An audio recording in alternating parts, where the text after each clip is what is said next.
Continuamos con Cerrando la Noche y como es costumbre ya en esta parte del programa vamos a interactuar y a conversar con nuestros invitados.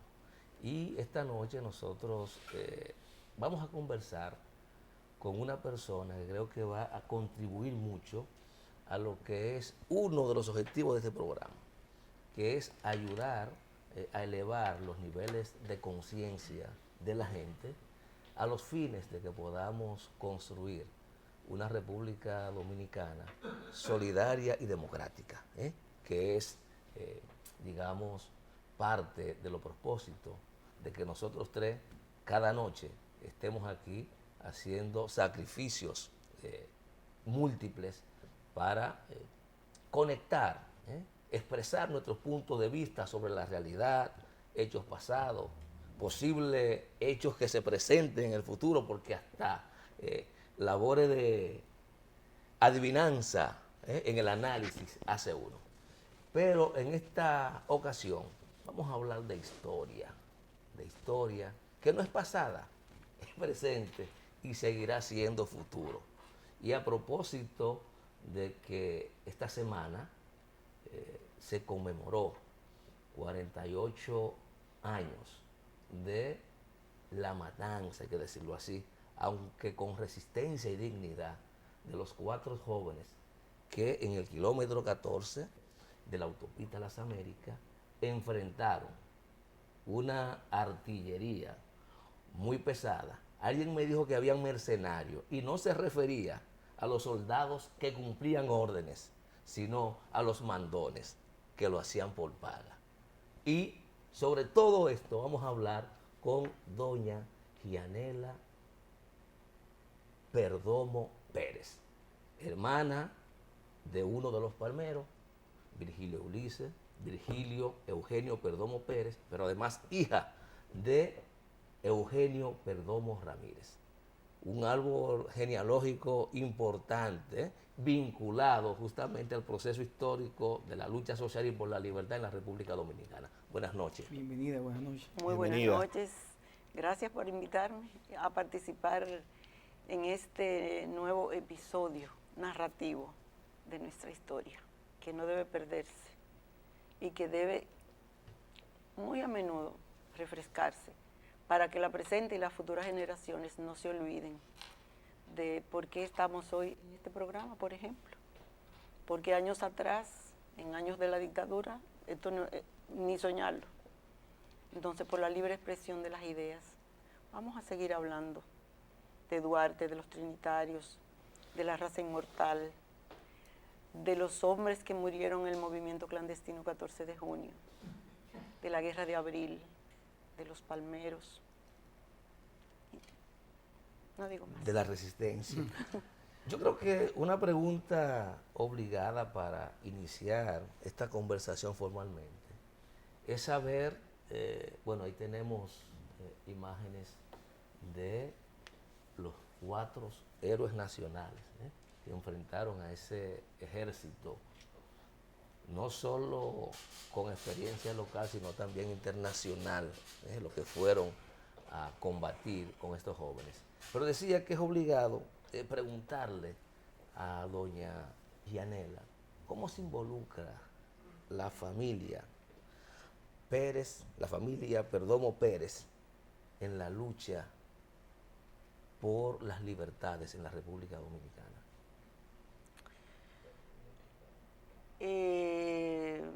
Yo tendría 13, 14 años más o menos. Mi papá un día me comentó que cuando yo terminara de estudiar me iba a mandar a Suiza o a Suecia o un país de esos donde existían muchas libertades y mucha democracia. Yo oí aquello y lo que sí me interesó es que si me mandaban para esos mundos de Dios, yo iba a aprender a hablar inglés, que me encantaba el hablar inglés.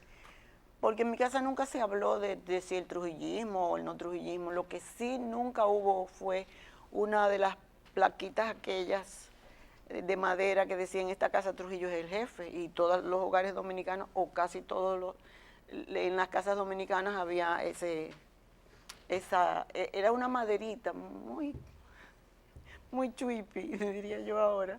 Pero en mi casa nunca se puso esa foto, ni nunca vimos una foto de Trujillo, ni en mi casa se hablaba de Trujillo. Pero eso era normal en la época.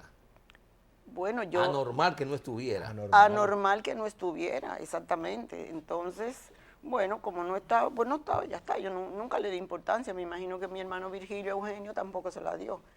Y pasó el tiempo y se comenzó a hablar de los panfleteros de Santiago, que en determinados días aparecían. A lo mejor yo iba a abrir la puerta de mi casa para ir al liceo y me encontraba con un volante. Con un panfleto, justamente. Pero un panfleto fue el nombre que le dieron los agentes del CIN, porque ellos lo que tiraban eran volantes. Hay uno que es muy duro que dice, ¿puedo decirlo aquí? Sí, sí. Claro. Con perdón de la expresión, Trujillo es un mierda. Y lo firmaba la UGRI, la Unión Revolucionaria wow, me lío. La Unión de Estudiantes Revolucionarios. A esos muchachos, en su gran mayoría, fueron decapitados entre el 25 y el 29 de enero del 1960. Bueno, sigo con eso, con esas... Ahí está, viva la revolución. Abajo el tirano, exactamente, libertad con perdón de la expresión, Trujillo es un mierda. Yo siempre he dicho que ese fue el volante que le costó la vida a muchos de los panfleteros. Bueno, entonces sigue la situación, se descompone, pero nosotros estábamos muy ajenos a que mi papá estaba participando en ese movimiento. Él era director de una radio de Santiago que se llamaba HI2K, HI3K, Ondas del Yaque. Y muy a menudo a él lo solicitaban para que movieran, yo no entiendo bien el lenguaje, ustedes me comprenderán, que cambiaran la sintonía donde movieran el dial, la frecuencia, para bloquear los programas que se veían de luchadores antitrujillistas, sí, tanto desde Venezuela como desde Cuba, aparte desde Cuba también se oían ya los pronunciamientos y los discursos de Fidel Castro, el triunfo de la Revolución Cubana, etcétera. Entonces no era nada raro que a gente del CIN le hablaran a él. Él inclusive se lo comentaba a mi mamá mientras estábamos comiendo, pero nada del otro mundo. Decía, oye, hoy fueron a esto y esto. No, nada, bueno, como ponte un lápiz nuevo en el bolsillo. Entonces ese día, yo me acuerdo perfectamente como ahora, serían las 2:00 de la tarde, él estaba reposando el almuerzo para luego volver a trabajar. Una costumbre que tenía, como él era un fanático de que la nitidez de la transmisión fuera sobre 100, él supuestamente durmiendo estaba oyendo la emisora para ver si no dejaban escuchar baches. Exacto. Ok. Sí. Entonces en ese momento yo le hablaba y le pedía dinero para ir al cine porque se estaba exhibiendo la película del rock and roll, Bill Haley y su cometa, yo no recuerdo bien cuál era, pero yo andaba en ese mundo del rock. Entonces, mami fue y le dijo, Euge, ese era un diminutivo del nombre que ella muy a menudo lo usaba, Euge, te buscan. Entonces, cuando él se iba a levantar, le dije, papi, oye, acuérdate, dame el dinero. Entonces me puso la mano, sí, ahorita hablamos. Se fue hasta el sol de hoy. ¿Qué año fue eso? 60. 25 de enero del año 1960, entre las 2:30 de la tarde y las 3:30 de la tarde. Entonces, cuando él habló con ese señor o esos señores que yo no vi, que yo me quedé esperando que mi papá viniera a darme el dinero para ver mi película, ¿no? Él se fue con ellos. Se fue montado en un carrito del Servicio de Inteligencia Militar que lo esperaba en la puerta de la casa, que eso después lo dijeron los vecinos porque mi mamá no vio el carro ni yo tampoco. Sí le chocó a mami que cuando ella entró a la habitación encontró sobre el armario de nuestra hermana menor anillos de él y el reloj. Él porque sabía. ya él sabía en qué estaba. Lo que no sabía era mi mamá ni ninguno de Bueno, esa era la nosotros. pregunta, que si su madre sabía de sus actividades. Nunca jamás en la vida. Entonces, cuando estoy tratando de como trasladarme, Transportarse. ok, cuando a él lo van a subir para la Fortaleza San Luis, no sé si conocen la Fortaleza San Luis Sí. en Santiago, Sí. hay una lomita, Sí, sí. justamente en la esquina 16 de agosto y la lomita que conduce a la fortaleza, había un amigo de él, de mi papá. Él murió hace un tiempo, se llamaba Agustín Borrell. Y él le explicó a su esposa que llevaban a Eugenio en un carrito del zinc en la parte de atrás y que le hizo así un movimiento con la cabeza indicándole me llevan para arriba.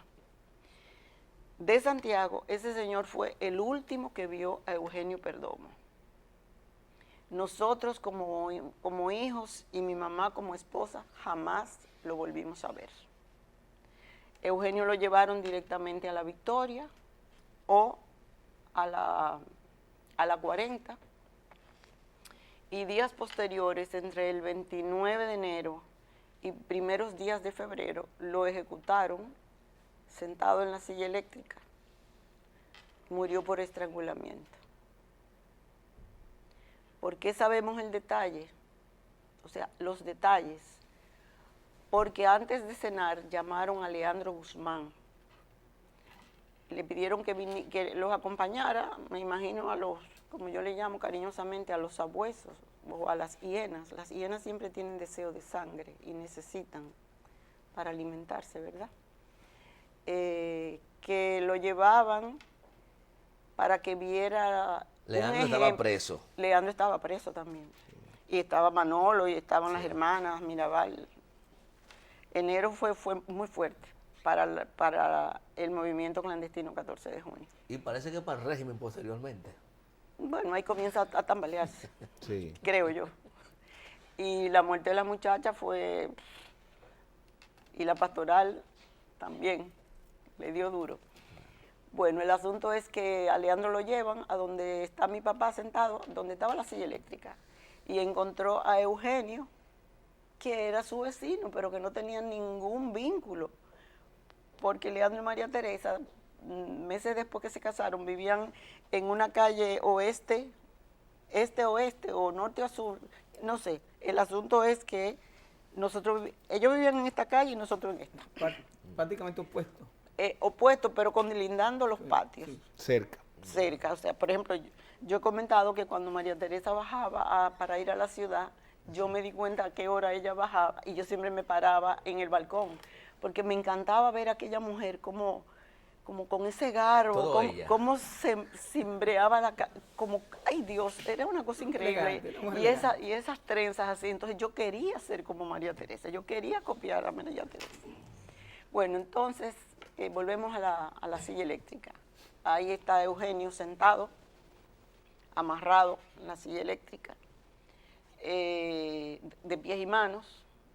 Eso lo cuenta Leandro. Eso lo cuenta Leandro. Eso me lo contó de ahí, pero también lo narra en su libro de Estrellas y de Fuego, no recuerdo el nombre.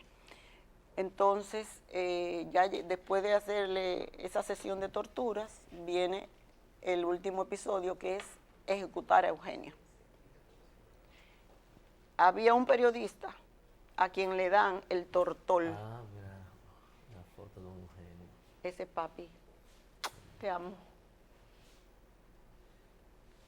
Wow, eso es traición, eso no se hace. No, está todo perfecto, muy bien, perfecto. todo muy bien. Eso es parte de la emoción y la sensibilidad de este espacio. Está muy bien. Gracias. El periodista le dan el tortol, no sé si saben lo que es un tortol. Un tortol fue una herramienta muy utilizada durante la Guerra Civil Española. Consiste en, dependiendo del material, vamos a decir, en una soga con en los extremos, dos Torniquetes. tablas. Entonces te ponen uno hacia atrás, otro hacia adelante, hasta que Aprieta. Yo nunca había oído la palabra estertores. de la muerte. Yo no sabía lo que era eso. Y leyendo el libro, dice Leandro, hasta que Eugenio empezó a tener o a padecer los estertores de la muerte. ¿Eso qué es? Que en la medida que te van apretando con el torniquete o tortol, te va faltando el aire y comienza el cuerpo como a convulsionar hasta que colapsa. Ahí muere.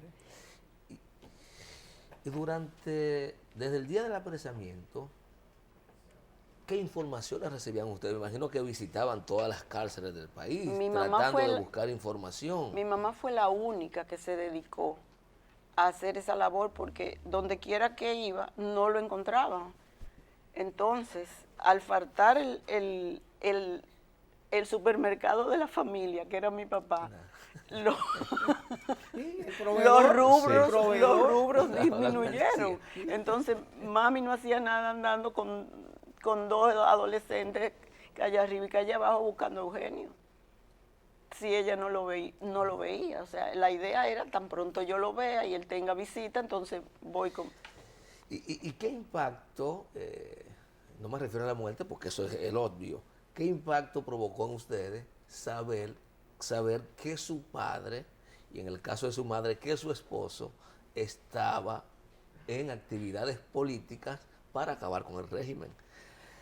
Elemento totalmente desconocido por la familia, como usted ha planteado. Lo que le provocó a mi mamá nunca lo dijo, porque si él era callado, ella era una tumba. Y entonces yo no le di mayor importancia. Estaba metido en un movimiento clandestino o en un movimiento en contra de Trujillo. Bueno, pero ya yo había oído de que vinieron los expedicionarios de 1959 a luchar contra Trujillo. O sea que para mí eso no era como wow. No, a mí lo que sí, y me imagino que a mi hermano también, que también era una tumba, lo que sí no me golpeó, me laceró, se podría decir, es que mi papá faltaba de mi casa. Y que faltaba porque estaba luchando por los intereses de los que no tenían nada. Yo me acuerdo que inclusive un día en la escuela me mandaron a hablar con un sacerdote porque yo no tenía interés en estudiar, no, ¿para qué? ¿Cuántos hijos tuvo su padre con su madre? En total fuimos 5. El primero se llamó Otto Virgilio, que murió posteriores meses luego de haber nacido naturalmente. Después vinieron las mellizas, Iraísa y Gianela.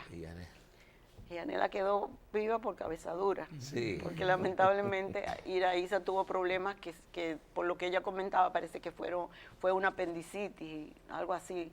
Y en el 1942 no se sabía lo que era una apendicitis, ni mucho menos. Al año siguiente de nacer Gianela, nace el varón y le ponen Virgilio Eugenio.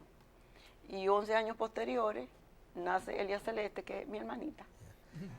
¿Y cómo era su padre en el entorno familiar? Divino, excelente, padre, padrazo. Por ejemplo, conmigo, que yo tenía mucha inquietud de la lectura, él era como mi guía, de eso sí puedes leerlo ahora, esto puedes no, pero también era muy recto, correcto, o sea, si esto es así, esto es así. Por ejemplo, si estamos en la mesa comiendo como animalitos, como comemos los adolescentes, ¿verdad? Sí, sí. Él decía que con poco protocolo, pero si la comida no se te va a ir, la comida no se te va a ir. Y entonces a veces hasta nos retiraba el plato para que cogiéramos la cosa con calma. Cogieran pausa. Sí. A Virgilio, por ejemplo, le voy a hacer una anécdota. Virgilio tenía una visión que medía desde su sitio, en el plato, por ejemplo, había un frito verde y Virgilio hacía así y se podía medir porque era el más grande. Si era un pedazo de pollo, de carne, él lo hacía así también. Entonces mi papá se dio cuenta de eso y le decía, Virgilio, sírvete. Y cuando se servía, como era lo mayor, se lo devolvía al plato. Sírvete de nuevo, para que aprendiera. Para que aprendiera. Sí, pero era divino, sí. Divino. Gianela, siempre escuchamos a escritores, políticos, personas ilustradas decir que la historia es importante y la historia está ahí y no debemos repetirla.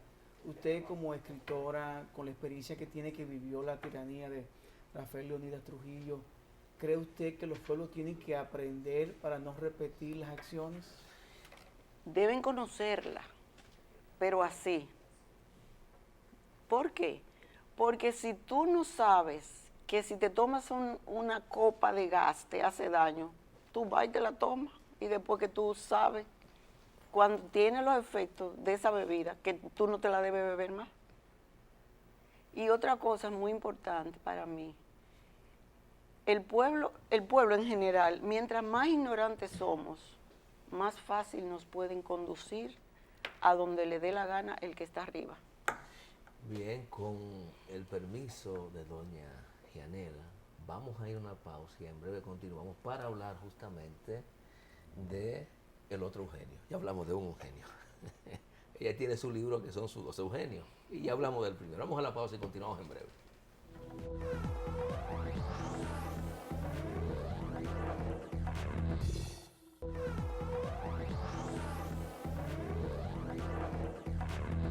De vuelta con Cerrando la Noche y esta interesante conversación.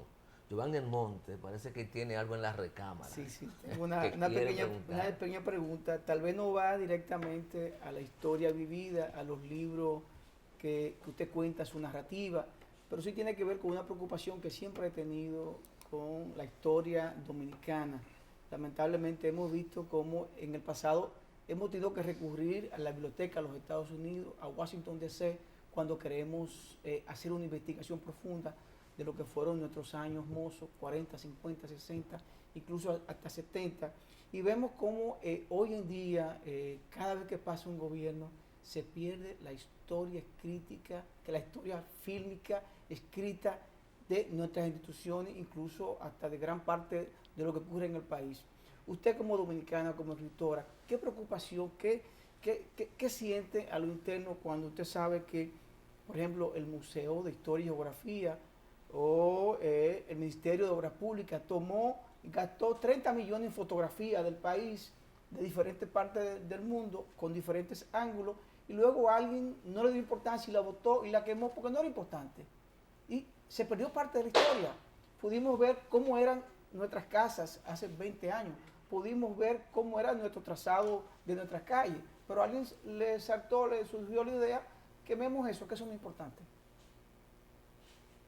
¿Cuál es el mensaje suyo de la audiencia Cerrando la Noche con la experiencia que tiene de los años acumulados y de la historia vivida? Yo creo que la importancia viene desde arriba. Los gobernantes deben, a mi entender, preocuparse por conservar la historia escrita, porque yo puedo venir aquí con una historia verbal que me invente, pero hay una historia escrita real. Yo me voy a permitir salir del ambiente dominicano para hacer el ejemplo. Ajá. Sí. Yo viví unos años en España. Tuve la oportunidad de ir a la Casa del Greco en Toledo. Y aquello fue para mí sumamente impresionante. De ver aquello de cuántos años, yo no me acuerdo cuántos años. Pero aparte de eso, yo fui en Ávila a lo que se conserva como el huerto de Santa Teresa. ¿Y de cuántos años estamos hablando? De 1800 y pico, 1700. Yo en eso soy muy mala. ¿Por qué lo conservan? ¿Por qué se sienten orgullosos de esas historias? ¿Por qué nosotros la pisoteamos? ¿Quién nos dirige? ¿Quién nos dirige para ocultar esa historia? ¿Hay un amo superior? ¿O los que nos gobiernan no les interesa? Yo, por ejemplo, no me imagino que se decida de una forma sutil, paulatina, eliminar a Duarte y eliminar a Juan Bosch de la historia dominicana, para poner esos dos ejemplos. ¿Con qué fines? Pueblo ignorante, pueblo borrico. Yo le quiero hacer una pregunta un tanto filosófica. Han pasado 47 años, ¿verdad? De aquel evento 12 de enero. 48. 48. 1972, 48 años, donde perdieron la vida 4 jóvenes valiosos, ¿verdad? Virgilio Perdomo Pérez, Amaury Germán Ariste, Ulises Cerón y Bienvenido Leal Prando, la Chuta. Entonces, ¿valió la pena ese sacrificio? Viendo usted cuál es la realidad actual de la sociedad dominicana, ¿valió la pena? Es que vale la pena siempre un sacrificio porque hay que luchar. ¿Por qué los trinitarios lucharon? ¿Por qué vinieron los expedicionarios del 1959? Yo te preguntaría más, y permíteme que te tutee. Claro. ¿Por qué los mataron? ¿Por qué no un cerco militar de 4, 5, 6, 10 días? ¿Por qué no llenarlos de bombas lacrimógenas, bombas diarreicas de las que se usaron en Vietnam y dejarlos ahí casi muertos? Y cuando ya estén casi muertos, tú los sacas y los metes, no lo trancas, no, los metes en la cárcel, los juzgas y lo condenas a 40 años y botas la llave. ¿Por qué había que eliminarlos? Esa es mi pregunta. Que si valió la pena, 1001 veces valió la pena. Eso es importante, que los jóvenes dominicanos lo escuchen, y que lo escuchen de usted, porque usted es doliente, de que sepan que ese sacrificio por la patria, como usted dice, vale la pena 1 y 1000 veces. Quiero hacer como pulir un poquito eso. Se les acusó de terroristas, se les acusó de atracadores de banco, bueno, parece que era como ni el FAL de Venezuela, atracaban bancos a todo lo que da. Yo, como no tengo una información veraz, certera de que sí asaltaron bancos, yo no puedo decir ni sí ni no. Lo que sí yo entiendo, que ninguno de los 4 eran delincuentes, que si hicieron acciones de esa naturaleza, respondían a los intereses. Necesito dinero para hacer tal cosa, la forma incorrecta, pero bueno, eso fue lo que hubo. Y aparte de eso, ¿qué tantos asaltos hicieron y qué tanto hay de veracidad? Traigo esto a colación porque yo viví una experiencia gratuita con mi mamá en Santiago de los Caballeros. Nos trasladamos a la noche del 23 de diciembre de 1963. Esa noche trajeron a Santiago cadáveres de los que habían matado, otros también matados, con el grupo de Manolo. Entonces la agrupación política 14 de junio organizó a los cadáveres que estaban en las morgues de Santiago, de los hospitales de Santiago, cubrir con banderas esos muertos. Como yo era miembro de la rama femenina, con otras compañeras fuimos a un hospital. Cuando entramos a la puerta del hospital, de la morgue, perdón, yo escuché a una señora que dijo, ¡ay, le faltan las orejas! Yo no quise ver porque es duro. Resulta que ese era uno de mis compañeros en llave, de la agrupación política 14 de junio. Bueno, cubrimos la bandera y nos fuimos. Después de esa acción, mi hermano entra a mi casa con 2 compañeros. En la casa donde vivíamos, en el patio, había una casita pequeña donde mi papá tenía un armario de herramientas, porque él era carpintero de hobby. Y estaban tratando de hacer una bombas no incendiarias ni mutilantes, sino para hacer bombas ruido para protestas. La famosa de contacto. Después de qué sé yo cuántos años yo me enteré que la bomba explotó porque la hebilla del cinturón chocó con el detonador y la explosión fue excelente. Bueno, pues entonces no quedó más remedio que sacarle el herido, uno de los heridos, llevarlo al hospital para que no se desangrara en mi casa. Resumiendo, Cuando yo regreso a mi casa, encuentro a mi mamá en la puerta, rodeada de militares. Le digo, oye, ¿dónde tú vas? Y me dice uno de los abuesos militares, de rango. No, ella no, vamos. A usted también. Usted también.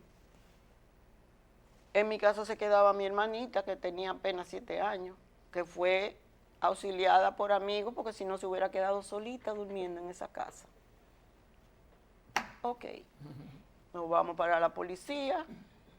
Allá en la policía me preguntaron lo que yo en mi vida sabía, porque yo era miembro femenino de la agrupación política 14 de junio. Yo no era conspiradora, ni andaba poniendo bombas, ni aprendiendo a tirar, no, nada de eso.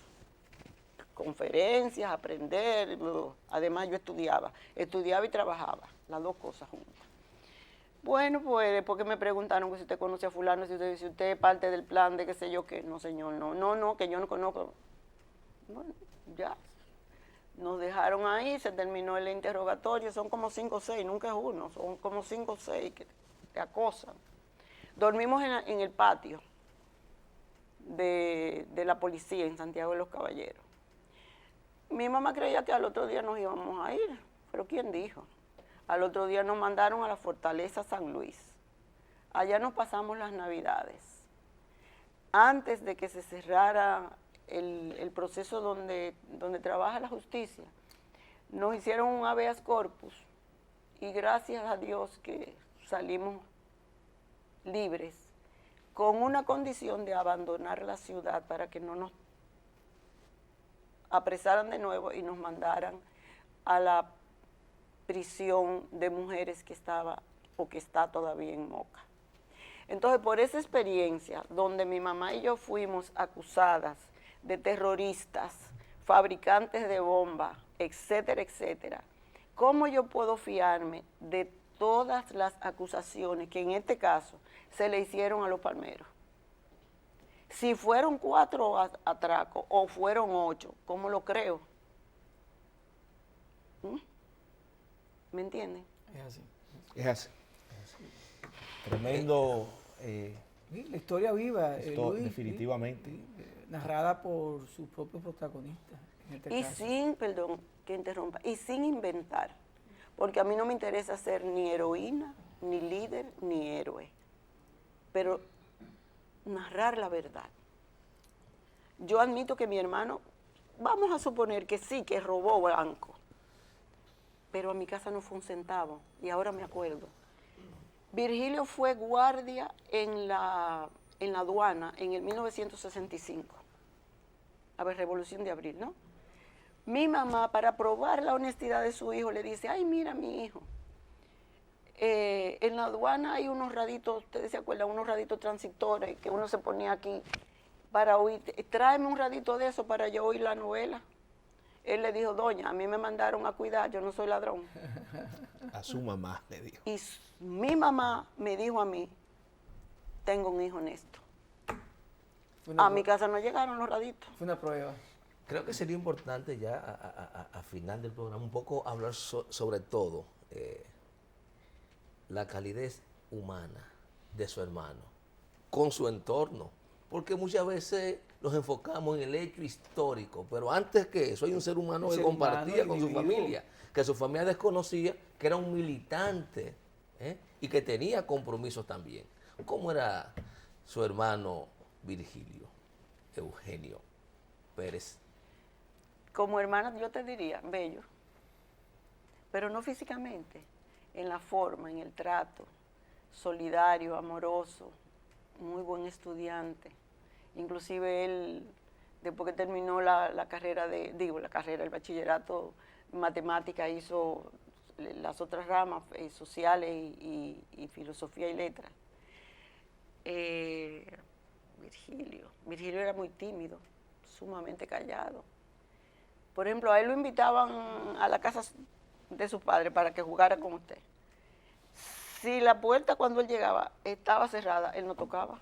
Imposible, porque él era un hombre sumamente tímido, él era incapaz de hacer eso. Respetuoso. Y respetuoso. Virgilio era tramposo.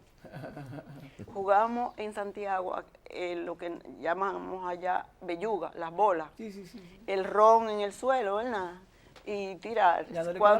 Cuando él veía que iba a perder, decía rebú y se tiraba arriba del ron a coger bola. O sea, él era tramposo en ese sentido. Pero por otro lado, por ejemplo, yo aprendí a jugar los vaqueros con un palo de escoba, porque él me enseñaba. Trató de enseñarme a bailar trompo, lo que nunca pude hacer. Él entraba a la casa y le tiraba a uno del pelo, Virgilio, estate tranquilo, Virgilio, no me moleste. Y hay una estampa muy linda de esa época, que una tía abuela que vivía con nosotros, que se quedó viuda, y mi papá de la Romana la llevó a vivir con nosotros. Entonces muchas veces cuando entraba, la agarraba y la apretaba así, y la bailaba en el aire, y ella ya le decía, Virgilio, que me va, pero nunca dijo que si me va a romper un hueso, si me voy a caer, nada. Entonces a lo mejor pasaban 2 o 3 días que Virgilio no hacía cosas de esas, o que estaba en la calle, o ya comenzaba con las actividades de la ANE, y ya el hombre estaba un poquito más tranquilo. Y ella decía, ay, me molesta así, pero qué falta que me hace. Bueno, así es la familia. Doña Janela, como usted sabe, el tiempo en televisión dicen que es corto, pero creo que le sacamos provecho, ¿verdad? Sí, aprovechamos. Y ojalá la audiencia también saque el provecho necesario de esta historia viva, contada, por una testigo, no de excepción, que estuvo ahí. Es una testigo que estuvo ahí, y que ha sido, le decía yo hace unos días, que por suerte o desdicha pertenece a la familia que pertenece. Así que muchas gracias por habernos acompañado. Las puertas de Cerrando la Noche siempre estarán abiertas para otro encuentro que espero que se dé pronto. Claro que sí, claro. Si la cierran, yo voy a conseguir una llave. Es necesario. Seguro. Muchas gracias. Gracias. Gracias a ustedes. Les pido a usted magistralmente. Gracias por habernos acompañado. Mañana nos reencontramos nuevamente en Cerrando la Noche.